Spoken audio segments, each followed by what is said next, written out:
আমি ভারতের পাঞ্জাব থেকে বলছি। আমি শিখ সম্প্রদায়ভুক্ত। যেমন সম্প্রতি দারিয়াভি কারণে পাকিস্তানে বন্যা হয়েছিল, ঠিক তেমনি ভারতের পাঞ্জাবের কিছু এলাকায় ভয়াবহ বন্যা হয়েছিল। এখানে অনেক ক্ষতি হয়েছিল। আমি পাকিস্তানে একজন ট্রাক ড্রাইভার হিসেবে কাজ করি। আমি আমার পরিচয় গোপন রাখব, কারণ বেশিরভাগ ট্রাক ড্রাইভার আমাকে চিনে থাকেন। আমার এক বন্ধু, সেও ট্রাক ড্রাইভার, আমাকে আপনার চ্যানেল রিকমেন্ড করেছিল। তাই আমি চাই না আমার পরিচয় প্রকাশ পাক। বন্যা হওয়ার পর আমার মামু, যিনি কানাডায় থাকেন এবং তার পরিবার সহ সেখানেই স্থায়ীভাবে বসবাস করেন, আমাদের গ্রামে তাদের একটা বাড়ি ছিল। অসাধারণ সুন্দর সেই বাড়ি। সারা জীবন বিদেশে কাটানোর পর মামু অনেক কিছু অর্জন করেছেন, তাই গ্রামের অন্য ঘরগুলোর তুলনায় তাদের বাড়িটি আলাদা করে চোখে পড়ত। গ্রামটা খুব ছোট, খুব বেশি ঘরও নেই। যখন বন্যা হলো তখন সরকার জোর করে সবাইকে সরে যেতে বলল। আমাদেরও গ্রাম ছেড়ে শহরে চলে আসতে হলো। মামুকে খবর দেওয়া হলে তিনি বললেন, আমার অনেক দামি জিনিসপত্র ওই বাড়িতে রয়ে গেছে। তুমি একটা কাজ করো, ট্রাক নিয়ে গিয়ে আমার জিনিসগুলো শহরে নিয়ে আসো। আপাতত আমার জিনিসপত্র নিরাপদে রাখো। তার মধ্যে অনেক ইলেকট্রনিক আইটেম ছিল, যেগুলো তিনি বিদেশ থেকে এনেছিলেন, দামি সোফা সহ আরও অনেক কিছু। গ্রামের কয়েকজন ছেলেকে, যারা আমার বন্ধু, আমি বললাম, তোমাদের মজুরি দেব, চলো সবাই মিলে যাই আর জিনিসপত্র নিয়ে আসি। অনেক মানুষ ক্ষতিগ্রস্ত হয়েছিল, তবে ভাগ্যক্রমে কারো প্রাণহানি হয়নি। শুধু বাড়িঘর পানিতে ডুবে গিয়েছিল, কারণ সময় মতো পুরো এলাকা খালি করে ফেলা হয়েছিল। এবার আমরা অপেক্ষা করছিলাম কখন পানি কিছুটা কমে, যাতে আমরা গিয়ে জিনিসপত্র উঠাতে পারি। বন্যা আসার পর 1 সপ্তাহ কেটে গেছে। 1 সপ্তাহ পর আমরা গিয়ে দেখি পানির স্তর কিছুটা নেমেছে। সরকার থেকে কড়া নিষেধাজ্ঞা ছিল ওইসব এলাকায় প্রবেশের, কারণ আগেই ওখান থেকে মানুষজনকে সরিয়ে নেওয়া হয়েছিল। যাই হোক, প্রায় 1 সপ্তাহ পর যখন অবস্থা যাচাই করি, তখন দেখি ট্রাকের অর্ধেক টায়ার পানির নিচে, অর্ধেক বাইরে। সাইলেন্সার পর্যন্ত ডোবেনি। এতদিন ধরেই রাস্তায় গাড়ি চালিয়ে অভ্যস্ত ছিলাম, তাই আন্দাজ করতে পারছিলাম রাস্তা কোথায় আছে, বুঝতে পারছিলাম কোন দিকে পাকা রাস্তা, কোথায় দিয়ে গ্রামে ঢুকতে হবে। তাই মনে হলো এখন আমরা যেতে পারবো। এখানে একটা কথা বলে রাখা দরকার। আমার মামুর বাড়ির পাশে একটা বাড়ি ছিল, যেটাকে গ্রামে সবাই হন্টেড বা ভুতুরে বাড়ি বলতো। সেখানেই এক মেয়ের মৃত্যু হয়েছিল। শোনা যায় তার ওপর এক জিন আসক্ত হয়েছিল। মেয়েটি প্রায় গ্রামে ক্ষেত কাটতে যেত, আর সেই জিন তার প্রেমে পড়ে। সেই কারণেই নাকি তার মৃত্যু হয়। আমরা নিজেরাও সেই সময় মেয়েটিকে দেখেছিলাম। আমি আর কয়েকজন মামুর ছাদে দাঁড়িয়েছিলাম। দেখি মেয়েটি নিজের ছাদের উপর এই দিক ওই দিক ছুটে বেড়াচ্ছে, লাফাচ্ছে, উল্টাপাল্টা কসরত করছে। ওর শরীর সম্পূর্ণভাবে জিনে আচ্ছন্ন ছিল। আমরা ভয়ে কাঁপছিলাম। এরপর থেকে মামুর বাড়িতেও সহজে যেতাম না। শোনা গিয়েছিল ওই মেয়ের পরিবার সেই বাড়ি ছেড়ে চলে গেছে, শুধু বন্যার কারণে নয়, তারও আগে। আর যেহেতু সেটা তাদের বাপ দাদার ভিটে ছিল, তাই বিক্রি করেনি। ফলে বাড়িটা বহু বছর ধরে পরিত্যক্ত হয়ে পড়েছিল। আমাদের সেই বাড়িটাকে কেন্দ্র করে সবসময় এক অজানা ভয় কাজ করত। যখন মামুর জিনিস তুলতে যাচ্ছিলাম, আমাদের মাথায় একবারও আসেনি যে ওই বাড়ির সঙ্গে কোনোভাবে আমাদের দেখা সাক্ষাৎ হতে পারে। আমাদের মূল উদ্দেশ্যই ছিল যেভাবেই হোক মামুর দামি জিনিসপত্র শহরে নিয়ে আসা।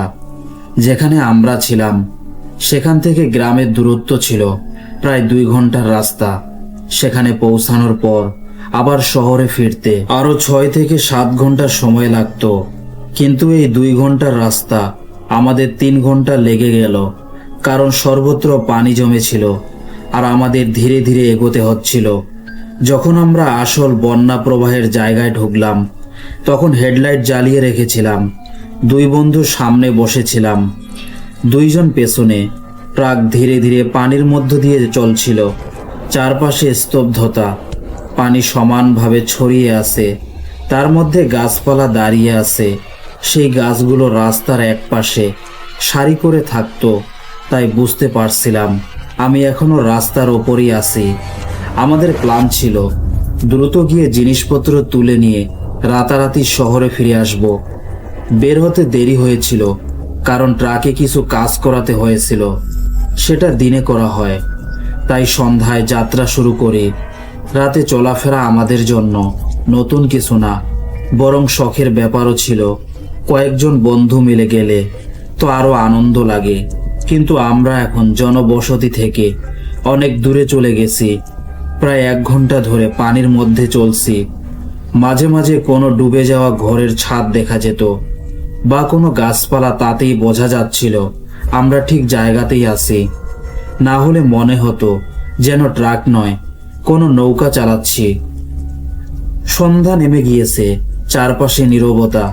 পানি থেমে আছে, তার হালকা নড়াচড়া টায়ারের সঙ্গে ধাক্কা খেয়ে এক অদ্ভুত শব্দ করছে। ট্রাকের হেডলাইটের সামনের অন্ধকার কেটে যাচ্ছে, কিন্তু দুই পাশে গভীর অন্ধকার আর পানি। ভেতরে ভেতরে ভয়টা আরো বাড়ছিল। আমার মনে পড়ে যাচ্ছিল মামুর সেই হন্টেড বাড়ির কথা। ভাবছিলাম ওই দিকে গেলে যদি কিছু ঘটে, তবে গ্রামের বাড়িগুলো শহরের মতো পাশাপাশি নয়, দূরে দূরে। আর যেখানে যাচ্ছিলাম সেখানে আমাদের ছাড়া আর কেউ নেই। কোনো বিপদ হলে সাহায্য করার মতো একজনও পাওয়া যাবে না। সরকারি নিষেধাজ্ঞা ভেঙে যাচ্ছিলাম বলে ভয়ের আরেকটা দিক ছিল, যদি কোনো সরকারি বোট বা পেট্রোলিং দল আমাদের ধরে ফেলে তাহলে জরিমানা হতে পারে। তবে মামু আগেই বলে দিয়েছিলেন, যা হয় হোক, তোমরা শুধু আমার জিনিসপত্র উদ্ধার করো। ফাইন বা অন্য কিছু হলে আমি সামলাবো। আমরা এগোতে থাকলাম। গ্রামের কাছে একটা বন আছে, সেখানে পৌঁছে দেখি সেই বনটাও পানির নিচে ডুবে আছে। ট্রাক নিয়ে আমরা সেই বনের ভেতর দিয়ে যাচ্ছি। হঠাৎ দূর থেকে একটা নৌকার আওয়াজ ভেসে আসলো। বন্ধুরা বলল, এটাই বোধ হয় সরকারি পেট্রোলিং লঞ্চ। সঙ্গে সঙ্গে আমি ট্রাক বন্ধ করে দিলাম। আমরা সবাই চুপ করে বসে রইলাম।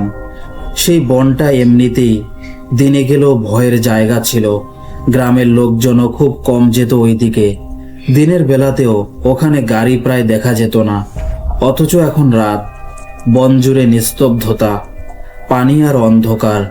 আমরা গা ঢাকা দিয়ে বসে রইলাম। নৌকার শব্দটা এদিক ওদিক ঘুরে বেড়াচ্ছিল। বুঝতে পারছিলাম তারা হয়তো উদ্ধার কাজ করছে। যদি কেউ ফেঁসে গিয়ে থাকে বা সাহায্যের প্রয়োজন হয়, কারণ অনেকেই জোর করেও ঘর ছাড়তে চায়নি। কেউ কেউ ঘরের ছাদে থেকে গিয়েছিল। সরকার অনেককে জোর করে সরিয়েছে। সেই গ্রাম তখন সম্পূর্ণ নির্জন। সরকার জোর করে মানুষজনকে সরিয়ে নিয়েছিল। আমরা ট্রাক বন্ধ করে বসেছিলাম অনেকক্ষণ। মনে হচ্ছিল নৌকাটা এখনো কাছেই ঘুরছে। ভয় ছিল যদি হঠাৎ আমাদের সামনে চলে আসে তাহলে জরিমানা করে আবার ফেরত পাঠিয়ে দেবে। হঠাৎ পিছনে বসা আমাদের বন্ধুরা হইচই শুরু করলো। তারা কথা বলতে পারছিল না, শুধু জোরে জোরে ট্রাকের মেঝেতে পা ঢুকতে লাগলো। ট্রাক দুলতে লাগলো। আমরা ভেবাচেকা খেয়ে জিজ্ঞেস করলাম, কি হয়েছে? জানালো পানির ভেতরে একটা মানুষ দাঁড়িয়ে আছে। অন্ধকারে চোখ কুঁচকে তাকাতেই দেখা গেল সাদা কাপড়ে ভিজে এক লোক স্থির হয়ে আমাদের দিকে তাকিয়ে আছে। প্রথমে মনে হলো হয়তো কোনো মানুষ সাহায্যের অপেক্ষায় আছে, তাই আমরা হাত নেড়ে ইশারা করলাম, কিন্তু লোকটা চুপচাপ দাঁড়িয়ে থাকলো। তারপর হঠাৎ পানিতে ঝাঁপ দিয়ে অদৃশ্য হয়ে গেল। আমরা সবাই হতভম্ব হয়ে তাকিয়ে রইলাম। এরপর নৌকার শব্দ ধীরে ধীরে দূরে সরে গেল।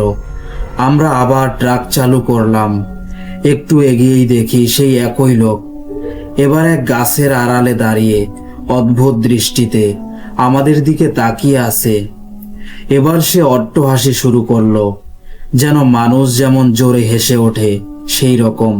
তবে আমাদের কানে কোনো শব্দ আসছিল না। দূরত্ব থাকার পরও তার হাসি আমাদের শরীর কাঁপিয়ে দিচ্ছিল।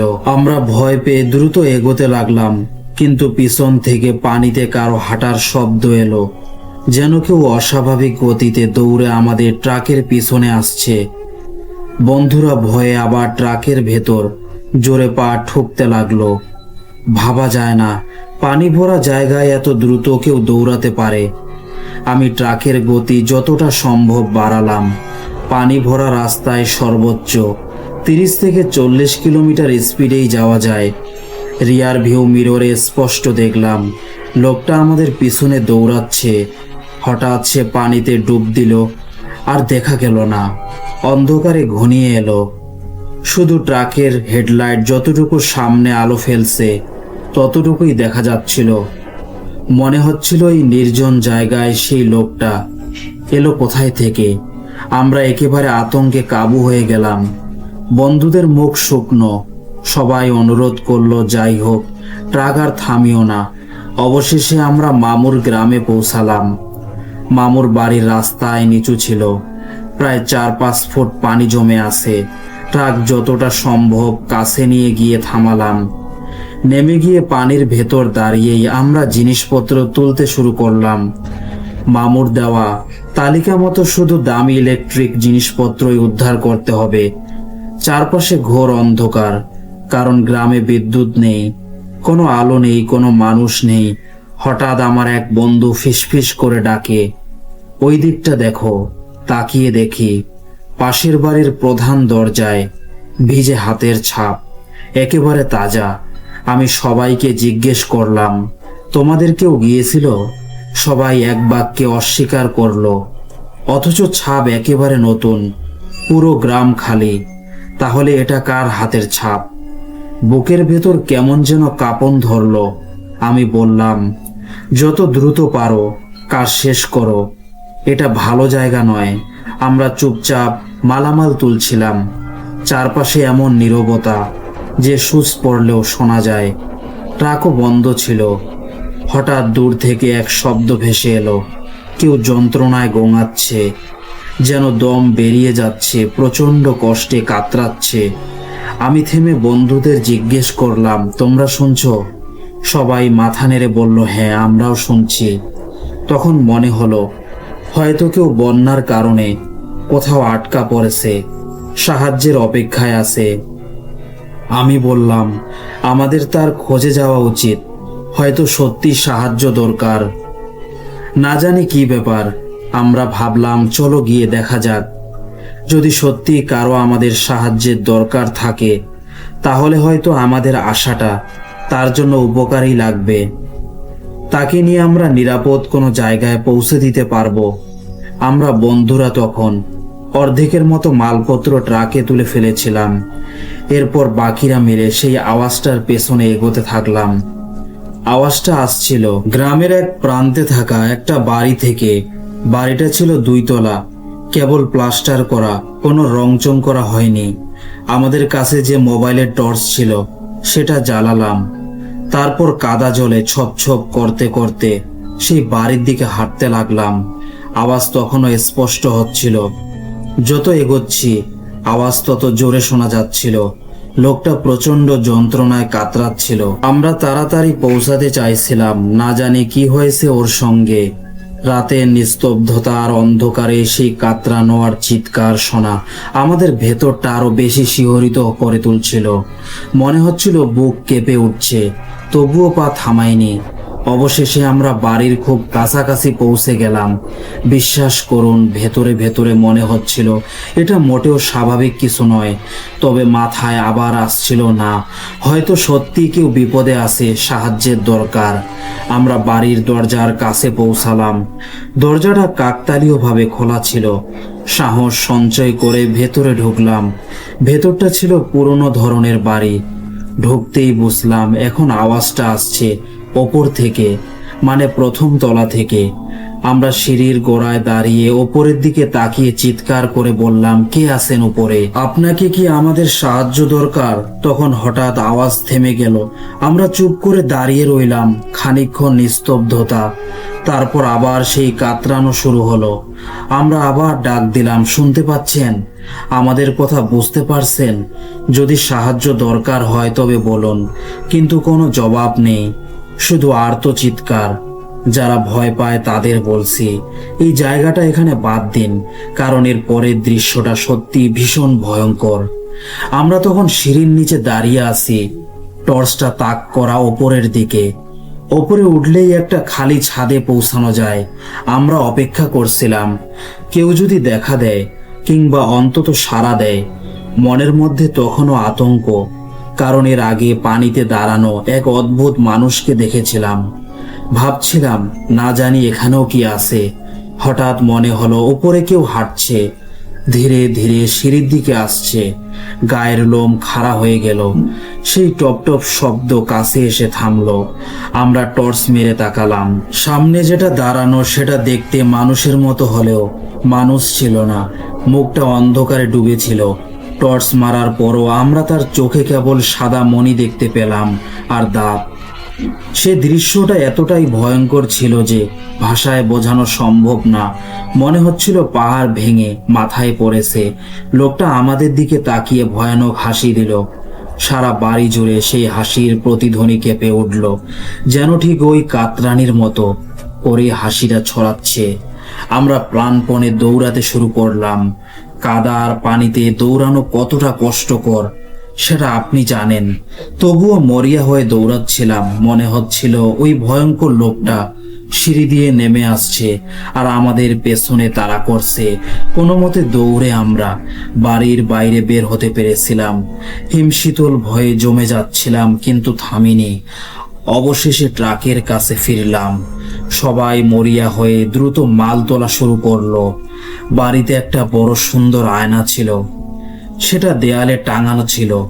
আমরা যখনই ওটার সামনে দিয়ে যাচ্ছিলাম নিজেদের প্রতিচ্ছবি দেখা যাচ্ছিল। আমার এক বন্ধু কয়েকবার যাওয়ার পর হঠাৎ থমকে দাঁড়ালো, আবার ফিরে গিয়ে আয়নার ভেতর তাকালো, তারপর হঠাৎ ভয়ে চিৎকার করে উঠল। আমরা দৌড়ে গেলাম। ও বলল, আমি কয়েকবার এই আয়নার সামনে দিয়ে গেছি, প্রতিবারই আমার ছায়া দেখেছি, কিন্তু এবার দেখলাম আমি তো সামনে দিয়ে চলে এলাম, কিন্তু ছায়াটা আয়নার ভেতরে থেমে আছে। আর ওই ছায়ার পাশে দাঁড়িয়ে আছে সেই ভিজে মানুষটা, ঠিক যাকে আমরা ওপরে দেখেছিলাম। আমরা ভয়ে জমে গেলাম। ছুটে গিয়ে আয়নার ভেতর তাকালাম, কিন্তু তখন আর কিছু ছিল না। এরপর থেকে মাল তোলার কাজ আমরা আরো দ্রুত করতে লাগলাম। পানিতে দাঁড়িয়ে যেমন করে পারা যায় তেমন গতি বাড়ালাম, কিন্তু এখানেই শেষ নয়, আরো কিছু ঘটার বাকি ছিল। হঠাৎ ওপরতলার কোনো ঘর থেকে শোনা গেল একটা বাচ্চা কাঁদছে আর দরজায় টোকা দিচ্ছে। আমরা আর খেয়াল করলাম না, শুধু বললাম, তাড়াতাড়ি কাজ শেষ করো, এখান থেকে বের হতে হবে। এই জায়গায় অস্বাভাবিক সবকিছু একেবারে ভয়ঙ্কর হয়ে উঠছে। যাই হোক, সিঁড়ির দিকে তাকিয়ে দেখি ছাদের দিকে যে পথটা গেছে সেই সিঁড়ির ওপর ভিজে ভিজে কিছু পায়ের ছাপ ছিল। পায়ের ছাপগুলো একেবারে ছোট বাচ্চার মতো, আর সেই ছাপগুলো ওপরে ছাদের ঘরের দিকে যাচ্ছে। উপর থেকেই তখনও দরজায় ঠক ঠক করার শব্দ আসছিল, সঙ্গে শিশুর কান্না। ওই কান্নার আওয়াজ এত ভৌতিক লাগছিল যে ভাষায় বোঝানো কঠিন। আমি সেই ভেজা পায়ের ছাপের পেছন পেছন এগোতে লাগলাম। ওপরে গিয়ে দেখি ছাপগুলো এক ঘরের দরজার সামনে গিয়ে শেষ হয়েছে, যেখান থেকে কান্না আর ঠক ঠক শোনা যাচ্ছিল। মানুষের স্বভাবই হলো জানতে চাওয়া, ভেতরে আসলেই কি আছে। আমি এক বন্ধুকে ডেকে আনলাম। আমরা দুইজনে মিলে ডাকলাম, বাবা, কে তুমি, কি হয়েছে? কিন্তু উত্তর একটাই। যখন আমরা ডাকতাম ভেতরটা একেবারে নিস্তব্ধ হয়ে যেত, আর আমরা চুপ থাকলেই আবার কান্না শুরু হতো। এক বন্ধু বলল, চল একবার দরজা খুলে দেখি। আমরা হালকা ধাক্কা দিলাম। দরজা বন্ধ থাকলেও কোনো কাটা ছিটকানি লাগানো ছিল না, সহজেই খুলে দিল। ভেতরে ভেজা পায়ের ছাপগুলো ঢুকে গেছে। ঘর অন্ধকার। আমরা টর্চ মেরে প্রত্যেক কোণে খুঁজলাম, কোথাও কোনো শিশু নেই। আমাদের শরীর কাঁপছিল ভয় আর অজানা আতঙ্কে। তাড়াতাড়ি নিচে নেমে গেলাম। সিদ্ধান্ত নিলাম এবার আর কোনো অস্বাভাবিক ব্যাপারে কান দেব না, শুধু দ্রুত কাজ শেষ করব। আসলে কিছু মালপত্র ছাদে তোলার কথা ছিল, কিন্তু সেটা বাদ দিলাম। কেবল যেগুলো ভিজে গিয়েছিল, যেগুলো শহরে নিয়ে গিয়ে শুকানো জরুরি ছিল, সেগুলোই লোড করতে লাগলাম। আমাদের ধর্মীয় রীতিনীতি অনুযায়ী দোয়া দরুদ পড়তে পড়তে কাজ শুরু করলাম। সবাই মিলে স্থির করলাম, এখন থেকে এসব অদ্ভুত ঘটনার দিকে নজর না দিয়ে শুধু নিজের কাজ শেষ করব, না হলে বের হতে পারবো না। মামুর এই বাড়িটা অনেক বছর ধরেই পরিত্যক্ত ছিল। বছরে একবার মামু আসতেন, কিছুদিন থাকতেন, তারপর চলে যেতেন। বাকি সময় বাড়ি খালি পড়ে থাকতো। সম্ভবত সেই কারণেই এখানে জিনপরির আস্থানা গড়ে উঠেছে। এই শিশুর কান্না বা ভয়ের সবকিছুই সম্ভবত তাদেরই কারসাজি। কিন্তু ব্যাপারটা শুধু এই বাড়িতে সীমাবদ্ধ ছিল না, পুরো গ্রামেই একই ধরনের ভৌতিক ঘটনা ঘটছিল। দূরে কোথাও হঠাৎ কোনো মহিলার হাসির শব্দ শোনা যেত, আবার কখনো যেন কেউ শিশি করে ডাকে। শেষমেশ আমরা ঠিক করলাম, যা হবার হোক, আর পাত্তা না দিয়ে দ্রুত এখান থেকে চলে যেতে হবে। প্রায় সব মাল তোলা শেষ হয়ে গিয়েছিল। যে বড় আয়নাটা দেয়ালে ছিল, আমরা সেটার ওপর কাপড় চাপা দিলাম। তারপর বাড়ির ভেতরে এখানে সেখানে মোবাইলের টর্চ জ্বালিয়ে রাখলাম, যাতে আলোতে জিনিসপত্র দেখা যায়। আমি ট্রাকের বাইরে দাঁড়িয়ে সবাইকে তাড়া দিচ্ছিলাম, তাড়াতাড়ি করো, ভয় পেও না, সাহস রাখো। আসলে ভেতরে আমি নিজেও ভয় পাচ্ছিলাম, কিন্তু যদি আমি ভেঙে পড়ি তবে বাকিরা একেবারে আতঙ্কে ভেঙে পড়বে। তাই আমি ইচ্ছে করেই সবার ভরসা হয়ে দাঁড়িয়ে রইলাম। হঠাৎ মনে হতে লাগলো কেউ যেন ছাদের ওপর থেকে আমাকে লক্ষ্য করছে। বন্ধুরা তখন মিলে সবচেয়ে ভারী একটা মাল ট্রাকে তুলছিল। আমি মুখ নিচু করেছিলাম, কিন্তু বারবার মনে হচ্ছিল কেউ যেন ওপর থেকে উকি মেরে আবার লুকিয়ে যাচ্ছে। ভয় করতে করতে অবশেষে সাহস করে একবার উপরে তাকালাম, আর তখনই দেখলাম ওই ভিজে মানুষটা, ঠিক যাকে আগেও দেখেছিলাম, সে দাঁড়িয়ে আছে ছাদের ধারে। আমাকে এক দৃষ্টিতে তাকিয়ে দেখে ঠোঁট বাঁকিয়ে ভয়ঙ্কর হাসি দিল। আমার বুকের ভেতরটা কেঁপে উঠল। তাড়াতাড়ি সরে এসে সবাইকে চিৎকার করে বললাম, জলদি করো, কাজ শেষ করো, এখান থেকে বের হও। অবশেষে শেষ মালও তোলা হলো। সেটি ছিল একটি পেটির মতো বড় বাক্স। মামু আগেই বলেছিলেন এর ভেতরে নাকি তার পুরনো কিছু জিনিস আছে, কিছু নথিপত্রও রয়েছে, তাই সেটা শুকাতে শহরে নিয়ে যাওয়া জরুরি। বাক্সটা তালাবদ্ধ ছিল। আমরা কোনো ঝামেলা না করে সেটিও ট্রাকে তুলে ফেললাম, ট্রাক চালু করলাম। অবশেষে আমরা বাড়ি ছাড়লাম। পিছনে তাকাতেই বুক হিম হয়ে গেল।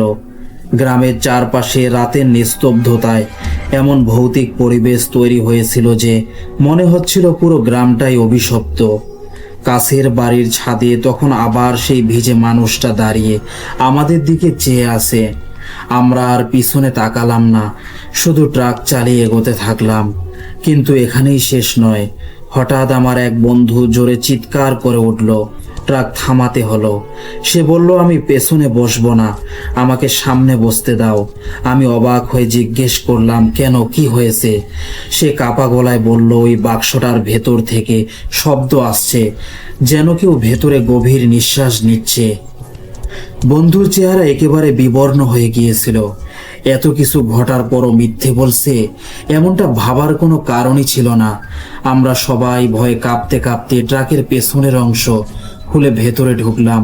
বাক্সটার কাছে গিয়ে কান পাতলাম, কিন্তু কোনো শব্দ শোনা গেল না। তবুও ভয় আর অস্বস্তি চেপে বসেছিল সবার ওপর। আমরা শুধু বললাম, চল, আর সময় নষ্ট করো না, এখান থেকে বের হতে হবে। এমন সময় ট্রাকের সামনে গিয়ে বসতে না বসতেই আবার শোনা গেল পিছন যেন কেউ হাঁটছে। পিছনের দিকে হাঁটাহাঁটির শব্দ শোনা যাচ্ছিল, ঠিক জলের ভেতরে হাঁটার মতো শব্দ। অন্ধকারে ডুবে থাকা, আশপাশ নিস্তব্ধ। ট্রাকের ইঞ্জিনও আচমকা বন্ধ হয়ে গিয়েছিল। সাধারণত মাঝে মাঝে এমন হতো, এই নতুন কিছু মনে হয়নি, কিন্তু ইঞ্জিন বন্ধ থাকায় আরো স্পষ্টভাবে শোনা যাচ্ছিল কেউ যেন কাদা পানিতে পা ডুবিয়ে ধীরে ধীরে ট্রাকের খুব কাছে চলে আসছে। ট্রাকের চারপাশে তখনও সেই ভেজা পায়ের ছপ ছপ শব্দ শোনা যাচ্ছিল। মনে হচ্ছিল ঠিক আমাদের গায়ের খুব কাছেই কেউ হাঁটছে। আমি তাড়াতাড়ি গিয়ে ড্রাইভিং সিটে বসে ট্রাক স্টার্ট করার চেষ্টা করলাম, কিন্তু ট্রাক শুধু সেলফ নিচ্ছিল। 2-3 বার সেলফ নিয়ে আবার বন্ধ হয়ে যাচ্ছিল, একবার স্টার্ট হচ্ছিল না। তখন মনে হচ্ছিল এই অন্ধকারে এই পানির মধ্যে আটকে আমরা অনেকটা বড় বিপদের মুখে পড়তে যাচ্ছি। ট্রাকের ইঞ্জিন বারবার সেলফ নিচ্ছে কিন্তু চালু হচ্ছে না। চারপাশে শুধু অন্ধকার, সাথে সেই পানিতে হাঁটার শব্দ। ধীরে ধীরে সেই শব্দের সাথে যোগ হলো অদ্ভুত হাসি, যেন কেউ আমাদের ব্যর্থ চেষ্টায় মজা পাচ্ছে। হাসিটা এত ঠান্ডা আর কাঁপন ধরানো ছিল যে বুকের ভেতরটা হিম হয়ে যাচ্ছিল। আমি বুঝতে পারছিলাম যতবার হেডলাইট অন করি সামান্য সাহস পাওয়া যায়, কিন্তু ব্যাটারির ভয় ছিল বেশি। ব্যাটারি শেষ হয়ে গেলে আর সেলফও নিতে পারবো না, তাই জোর করে নিজেকে সামলে নিলাম। ঠিক তখনই হঠাৎ মনে হলো কেউ আমাদের ট্রাককে জোরে ধাক্কা দিল। পুরো ট্রাকটা কেঁপে উঠল। আমি আবার সেলফ নিলাম, কিন্তু ইঞ্জিন শুধু ঘুরলো আর বন্ধ হয়ে গেল। ভয় হচ্ছিল যে ব্যাটারি একেবারেই বসে যাচ্ছে। আমার বন্ধুরা সবাই সামনে এসে কেবিনে ঠাসাঠাসি করে বসেছিল। কারো মুখে কথা নেই, চারদিকে শুধু সেই পানির ছপ ছপ শব্দ। কিছুক্ষণ পর আবার তীব্র শব্দে কেউ ট্রাকের গায়ে আঘাত করলো। বুক ধরফর করতে লাগলো। আমি সাইড মিররে তাকালাম, সেখানে সেই ভেজা লোকটা দাঁড়িয়ে, পুরো ভিজে যাওয়া দেহ, চোখে ভয়ঙ্কর দৃষ্টি, ঠোঁটে কৃপি এক হাসি। আমাকে তাকিয়ে হাসছিল। সেই দৃশ্য এত ভীতিকর ছিল যে হাত পা ঠান্ডা হয়ে যাচ্ছিল। আমি মরিয়া হয়ে আবার সেলফ নিলাম। এবার দীর্ঘ সেলফ নেওয়ার পর হঠাৎ ট্রাক স্টার্ট হয়ে গেল। 1 সেকেন্ড দেরি না করে আমি গিয়ার দিয়ে ট্রাক চালু করে দিলাম। ট্রাক পানির ভেতর দিয়ে ধীরে ধীরে এগোতে লাগলো। আমি আর পেছনে তাকাইনি। মনে হচ্ছিল কেউ যেন পেছন থেকে ছুটে আসছে, কিন্তু আমি শুধু চালাতে লাগলাম, থামাইনি। অবশেষে আমরা গ্রামটা পেরিয়ে শহরের কাছাকাছি পৌঁছালাম। চারপাশে আলো দেখা যাচ্ছিল, কিন্তু মনে হচ্ছিল সেই আতঙ্ক এখনো আমাদের পেছনে লেগে আছে। যখন শহরে গিয়ে মালামাল নামালাম, তখনও সবচেয়ে ভয় লাগছিল সেই বাক্সটাকে নিয়ে। বন্ধুরা বলেছিল এর ভেতর থেকে নিঃশ্বাস নেওয়ার শব্দ আসে। যদিও আমরা আবার সেটা শুনিনি, তবুও ভয়টা গা থেকে যায়নি। শেষ পর্যন্ত আমি সবাইকে তাদের বাড়িতে নামিয়ে দিয়ে নিজে ঘরে ফিরলাম। কিন্তু সেই রাতের ঘটনা এখনো আমার শরীর কাঁপিয়ে তোলে। আজও যখন মনে করি শরীর গরম হয়ে যায়, জ্বর জ্বর লাগে। এটা ছিল আমার জীবনের সবচেয়ে ভয়ঙ্কর অভিজ্ঞতা। প্রিয় লিসেনার্স, এবার আমরা পরের ঘটনায় চলে যাব। আচ্ছা, কল্পনা করুন আপনি একটি হাসপাতালে চাকরি করেন আর সেখানে আপনার নাইট ডিউটি থাকে। রাতে সেই হাসপাতাল পুরোপুরি ভয়ানক আর নির্জন হয়ে যায়। হঠাৎ করে 2টি বাচ্চা আপনার কাছে আসে, খেলতে খেলতে আপনার কাছে চলে আসে। আপনি ভাবলেন এরা হয়তো কোনো পরিবারের সঙ্গে এসেছে, যাদের কেউ একজন ভর্তি রয়েছে কোনো ওয়ার্ডে। কিন্তু খোঁজ নিয়ে জানলেন এখানে তো কোনো বাচ্চাই নেই। তারপর জানা গেল যাদের সঙ্গে আপনি কথা বলেছেন ওরা আসলে জিনের বাচ্চা ছিল। ভাবতে পারেন বাস্তবে যদি আপনার সঙ্গে এরকম কিছু ঘটে তাহলে কতটা ভয় লাগবে। চলুন আমরা ঘটনার দিকে যাই। আমার নাম আব্বাস মুহাম্মদ খান। আমি সওয়াতের বাসিন্দা। আমার বয়স 29 বছর। এটা 2020 সালের কথা, ফেব্রুয়ারি মাস। আমি তখন সওয়াত মেডিকেল কমপ্লেক্সে রিসেপশনিস্ট হিসেবে কাজ করছিলাম প্রায় 2 বছর ধরে। আমরা মোট 6 জন রিসেপশনিস্ট ছিলাম। 3 শিফটে কাজ করতাম। প্রতি মাসে একবার আমাদের নাইট ডিউটি পড়তো। এক রাতে আমার নাইট শিফট পড়লো। আমি ঠিক রাত 8টায় হাসপাতালে পৌঁছে গেলাম। যখন আমার নাইট শিফট থাকতো আমি সবসময় হাসপাতালে বসেই খেয়ে নিতাম। রাত 8টা থেকে 10টা পর্যন্ত কিছু রোগী আসতো, তারপর 11টার পর থেকে ফাঁকা হয়ে যেত। কখনো বাইরে থেকে টেস্ট আসতো, আমরা নিয়ে নিতাম। বাকি ভর্তি রোগীদেরই শুধু খেয়াল রাখতে হতো। রাত 12টা বাজলে চৌকিদার আর অন্য ডিপার্টমেন্টের ছেলেরা সবাই রিসেপশনে আমার কাছে এসে বসতো আড্ডা মারার জন্য।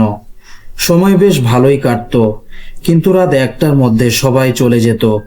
শুধু আমি আর একজন চৌকিদার থাকতাম, যিনি 22 বছর ধরে ওই হাসপাতালে ডিউটি করছিলেন। আমরা গল্প করেই সময় কাটাতাম। তারপর সেও রিসেপশনের পাশে নিজের বিছানা পেতে ঘুমিয়ে যেত। কারণ একটা মেইন গেট খোলা থাকতো, যেটা রিসেপশনের সামনেই ছিল। ঘটনাটা হলো এরকম, প্রায় রাত 2:30 বাজে। আমি রিসেপশনে বসে কাজ শেষ করেছিলাম। ইউটিউবের ভিডিও অফ হয়ে গেল, কিন্তু আমি ভাবলাম হয়তো বাটন বা বাল্ব খারাপ হয়েছে, তাই নজর না দিয়ে আবার সিনেমা দেখতে শুরু করলাম। কিছুক্ষণ পর হঠাৎ দুটো বাচ্চা এলো, একটা ছেলে আর একটা মেয়ে, বয়স আনুমানিক 11 কি 12 বছর। তারা রিসেপশনে এসে কিছু বলল আমাকে, কিন্তু আমি শুনতে পেলাম না। তখন আমি হেডফোন খুলে বললাম, বাবা কি হয়েছে, তোমাদের কিছু চাই? তারা বলল, আমাদের পানি চাই। আমি তাদের ওয়াটার কুলারের কথা বললাম এবং আবার বসে গেলাম। তারা চলে গেল, কিন্তু যখন ছেলেটা কথা বলছিল তখন তাদের দুইজনের চোখ এক মুহূর্তের জন্য পলক ফেলেনি, সরাসরি আমার চোখের দিকে তাকিয়েছিল। আমার একটু অদ্ভুত লাগলো, কিন্তু আমি বিষয়টা উপেক্ষা করলাম। তারপর কিছুক্ষণ পর আমি চা খাওয়ার জন্য নাইট রুমে গেলাম কাপ নিতে। দেখি ইমার্জেন্সি ওয়ার্ডের একবারে সামনে একটা কালো বিড়াল বসে আছে। আমি হাত দিয়ে ইশারা করলাম, যেভাবে মানুষ বা কুকুর বিড়াল দেখে আদর করে ডাকে, আমিও ওভাবে ইশারা করে ডাকলাম, কিন্তু সে এলো না, শুধু তাকিয়ে ম্যাও করে ওয়ার্ডের ভেতরে চলে গেল। আমি কাপ নিয়ে আবার রিসেপশনে ফিরে এলাম। চায়ের কাপ ভরেছি, ঠিক তখনই ওপরে দৌড়াদৌড়ির শব্দ শুনতে পেলাম, তাও অনেক জোরে। আমি ভাবলাম হয়তো কোনো রোগীর ব্যাপার, তাই সোজা উপরের ফ্লোরে চলে গেলাম। আমাদের ডিউটি এমনই ছিল, সময় মতো অন ডিউটি ডাক্তারকে জানাতে হতো। কিন্তু যখন ওপরে গেলাম তখন সেই ফ্লোরে কেউই নেই। তবে আমি কারো পায়ের শব্দ শুনলাম, যে দ্বিতীয় ফ্লোরে যাওয়ার সিঁড়ি দিয়ে উঠছে। তখন আমি বুঝলাম এরা ওই বাচ্চারা, তাই আমিও তাদের পেছন পেছন দ্বিতীয় ফ্লোরে গেলাম। এখানে বলে রাখি, ওই হাসপাতালে মোট 7টা ফ্লোর আছে। দ্বিতীয় ফ্লোরে ফিমেল ওয়ার্ড আর রুমগুলো ছিল।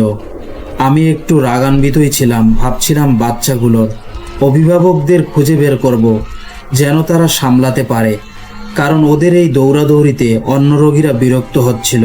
কিন্তু ওপরে গিয়ে দেখলাম সেখানে শুধু আরেকজন চৌকিদার, ওয়ালিদ ভাই। উনি ওয়ার্ডের বাইরে চেয়ার পেতে ঘুমাচ্ছিলেন। আমি তাকে ডেকে বললাম, ওয়ালিদ ভাই, এত শোরগোলের মধ্যেও ঘুমাচ্ছেন? এই বাচ্চারা কার সঙ্গে এসেছে? বারবার ওপরে নিচে দৌড়াচ্ছে, রোগীদের খুব বিরক্ত করছে। ওয়ালিদ ভাই অবাক হয়ে বললেন, আব্বাস? কোন বাচ্চা? কোনো বাচ্চা আবার? আর তাও এই সময়ে? আমি বললাম, আমিও জানি না, আসুন আমার সঙ্গে খুঁজুন। বিশ্বাস করুন, আমরা পুরো ওয়ার্ড ঘুরলাম, সব রুম দেখলাম, কিন্তু কারো সঙ্গে কোনো বাচ্চা ছিল না, শুধু এক শিশু ছিল মায়ের সঙ্গে ঘুমিয়ে। ওয়ালিদ জিজ্ঞেস করলেন, এইটা? আমি বললাম, না, আমি তো দেখেছি একটা ছেলে আর একটা মেয়ে, বয়স 11 কি 12। আমরা অনেক খুঁজলাম কিন্তু পেলাম না। ওয়ালিদ ভাই বুঝে গেলেন, উনি হাফেজে কোরআন, মাশাল্লাহ। উনি আমাকে বললেন, আব্বাস এসো আমার সঙ্গে। উনি আমাকে আবার রিসেপশনে নিয়ে এসে বললেন, যা কিছুই হোক নজরআন্দাজ করবে, রোগী আর তাদের অ্যাটেন্ডেন্ট ছাড়া আর কেউ আসে না। তুমি শুধু অপেক্ষা করবে আর আয়াতুল কুরসি পড়ে নিজের রুমে গিয়ে ঘুমিয়ে পড়বে। আমি বুঝে গেলাম ওরা অন্য মাখলুক। নিজের মন অন্যদিকে সরাতে মোবাইলে গেম চালু করলাম, কিন্তু সেই দৌড়াদৌড়ি আর শব্দ শেষ হলো না। আমি হেডফোন লাগিয়ে গেম খেলতে লাগলাম। ঠিক তখনই দেখি সেই কালো বিড়ালটা আবার সামনে এসে বসে পড়েছে। আনুমানিক 20 থেকে 25 মিটার দূরে বসে আমার দিকেই তাকিয়ে আছে। আমি অনেকবার উপেক্ষা করলাম, কিন্তু যখন ব্যাপারটা বেড়ে গেল তখন আমি একটু জোরে বললাম, শোনো, আমি জানি তোমরা এখানে আসো, তোমরা যা করছো করো, কিন্তু আমি এখানে তোমাদের কোনো ক্ষতি করতে আসিনি, না তোমাদের বিরক্ত করতে। আমি শুধু আমার দায়িত্ব পালন করছি। আমি এখান থেকে যেতে পারবো না, কারণ আমার অনেক কাজ আছে। এতটুকু বলার পর দেখি সেই কালো বিড়ালটা উঠে ওপরে চলে গেল। এর মধ্যে চৌকিদার চাচা ঘুম থেকে উঠে বললেন, বাবা, কার সঙ্গে কথা বলছিলে? সব ঠিক আছে তো? আমি তাকে রিসেপশনের ভেতরে ডেকে নিজের পাশে বসালাম এবং যা ঘটেছে সব খুলে বললাম। তখন চাচা জিজ্ঞেস করলেন, কোনো কিছু বলেছে বা করেছে? আমি বললাম, না চাচা। তখন উনি বললেন, আমি তোমাকে বলতে চাচ্ছিলাম, রাতে তুমি ঘুমাও না, কিন্তু যদি এরকম কিছু ঘটে আয়াতুল কুরসি পরে উপেক্ষা করবে। এখানে অনেক ঘটনার মতো ঘটনা ঘটে, প্রতিটি হাসপাতালে হয়। তবে ওরা কাউকে কোনো ক্ষতি করে না। আমি তখনও চাচাকে বিড়ালের ব্যাপারটা বলিনি, কিন্তু উনি নিজেই বলে উঠলেন, এখানে কখনো এভাবে বিড়ালের রূপে আবার কখনো বাচ্চার রূপে দেখা দেয়। তারপর উনি আমার সঙ্গে বসে রইলেন সকাল ফজরের নামাজ পর্যন্ত। এটাই ছিল সেই ঘটনা যা আজও আমার পরিবারের লোকেরা কারো কাছে আমি বলিনি। আশা করি আপনাদের ভালো লাগবে। আমার জন্য দোয়া করবেন, আমিও আপনাদের জন্য দোয়া করব। আল্লাহ আপনাকে খুশি রাখুক ও আরো উন্নতি দান করুন। জাজাকাল্লাহ। অনেক ধন্যবাদ যে আপনি আপনার ঘটনা আমাদের সাথে শেয়ার করেছেন। লিসেনার্স, আজকের মতো এখানেই শেষ। পরবর্তী ঘটনা শুনতে চাইলে আমাদের চ্যানেলটি সাবস্ক্রাইব করতে ভুলবেন না। আল্লাহ হাফেজ।